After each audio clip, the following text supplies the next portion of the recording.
Welcome again to the 5 Minute Hour.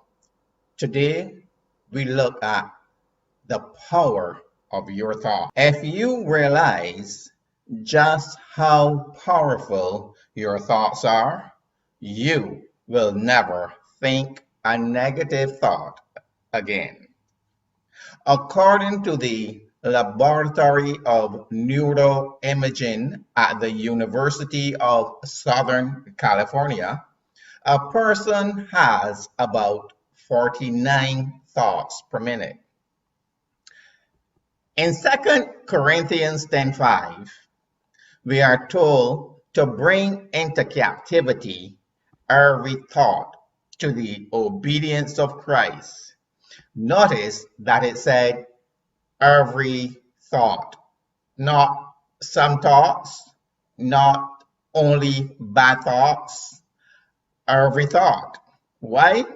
Because as most of you will know, a thought can begin good and then it goes in a bad direction.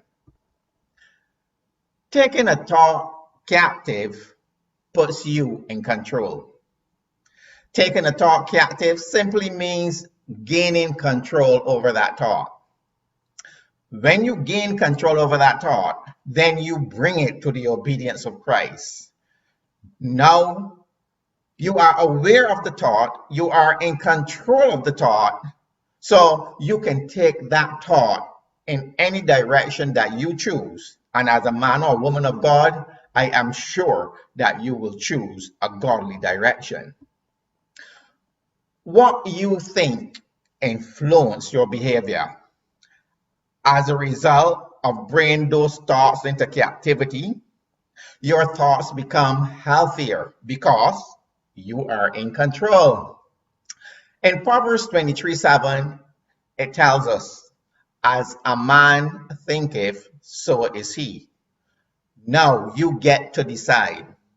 You are no longer at the mercy of the thoughts that come from the left, from the right, comes downward, upward. You are in control of your thoughts. Therefore, you decide how you will feel. You decide how your day will go. Why? Because you are in control. When you are in control of your thoughts, you become in control of your joy, of your happiness. So I want to encourage you, take control of your thoughts today.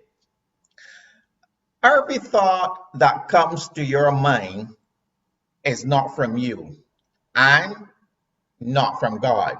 Therefore, that is why Jesus specifically said, take every thought captive. When you take every thought captive, you get the opportunity to examine those thoughts. Taking your thoughts captive is like coming through an airport and going through immigration.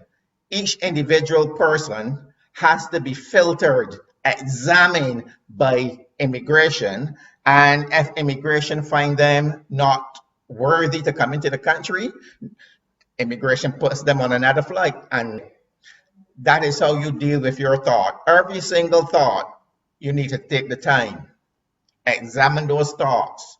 And if those thoughts are not what you desire, if those thoughts are not in line with your objective, then you need to discard those thoughts.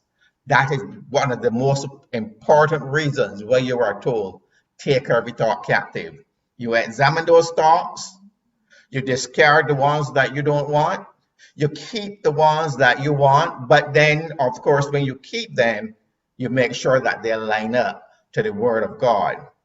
That is why you're supposed to be in control of your thought. That is why it makes a difference in your life. Remember, you get to decide what you think about, but you don't get to decide what comes into your mind.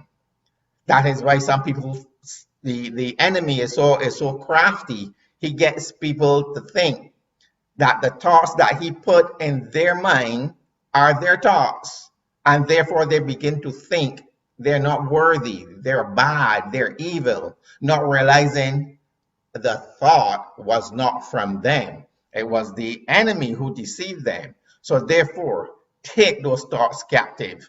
Because when you take those thoughts captive, you become in control. Control your thoughts and you become pleasing to God. One of your major objectives, if not the most important one, is to please God because He created us. So you want to make sure that your every thought, your every word, your every action is geared towards pleasing God. When you do that, you change your life for the better. When you do that, you get extraordinary blessing. You will achieve your dreams. You will achieve your goals and your objectives, all because your thoughts are in line with those of God. If you want to truly change, then you need to change the way that you think. Always obey and focus on God's instructions and let them become a part of your life. Our major objective, as mentioned before, is to please God by the way we think, by the way we talk, and by our actions. We can only do that if we are in control of our thoughts. Why? Because your thoughts control your actions. Your thoughts control your words. You see, out of a man's heart, a mouth speaketh, the mouth speaketh. So therefore, you need to be in control of your thoughts because your thoughts guide your actions. Your thoughts guide your words. Change your thinking today. Change your thinking today, and you change your world tomorrow.